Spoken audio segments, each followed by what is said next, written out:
Kamu hafal rumus luas lingkaran, tapi bingung atur waktu. Bisa ngerjain soal algoritma, tapi nggak tahu cara ngatur duit bulanan. Kamu pintar ujian, tapi pas kerja, kayak baru mulai hidup dari nol. Kenapa bisa begitu? Mungkin karena sekolah dibentuk bukan untuk bikin kita siap hidup, tapi supaya kita lulus dan cuman patuh. Mari kita bahas di video kita kali ini. Kita habiskan 12 tahun lebih di sekolah, dan sebagian besar waktunya kita duduk dengerin guru, hafal, ujian. Setelah lulus, kita sadar kita nggak tahu cara buat CV, nggak diajarin ngatur emosi, bingung ngatur keuangan, takut presentasi, nggak pernah diajarin cara menolak dengan sopan, nggak tahu cara kerja tim, berpikir kritis, apalagi negosiasi. Pertanyaannya, kenapa hal-hal sepenting itu nggak masuk kurikulum? Laporan dari World Economic Forum 2023 menyebutkan, soft skill seperti critical thinking, problem solving, leadership, dan creativity akan jadi kunci utama di dunia kerja masa depan.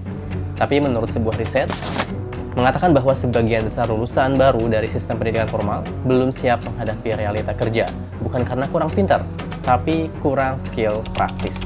Bahkan UNESCO mengatakan pendidikan abad ke-21 ini harus memprioritaskan kemampuan belajar sepanjang hayat, lifelong learning, bukan sekedar menghafal. Pendapat lain, Elon Musk menyatakan sekolah terlalu fokus pada pelajaran yang bisa dicari di Google, padahal dunia nyata butuh kita berpikir sendiri. Sekolah bukan nggak tahu kebutuhan dunia nyata, tapi bisa jadi sistemnya memang dirancang untuk membentuk kepatuhan, bukan kreativitas. Kenapa pelajaran menghafal lebih diprioritaskan daripada berpikir kritis? Kenapa nilai tinggi lebih penting daripada keberanian berpendapat?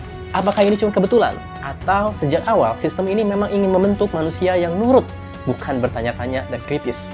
So, yang bisa kita lakukan, pertama mulai belajar sendiri hal-hal yang nggak diajarkan di sekolah. Financial literasi, public speaking, komunikasi, negosiasi, emotional intelligence, dan sebagainya.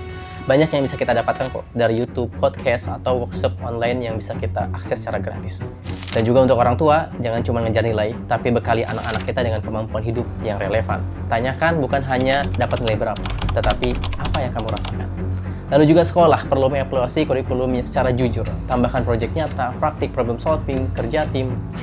Sekarang kamu pikirin ini, pelajaran apa yang paling kamu hafal di sekolah, dan pelajaran hidup apa yang justru kamu pelajari setelah lulus. Tulis di kolom komentar, karena bisa jadi kamu nggak sendirian.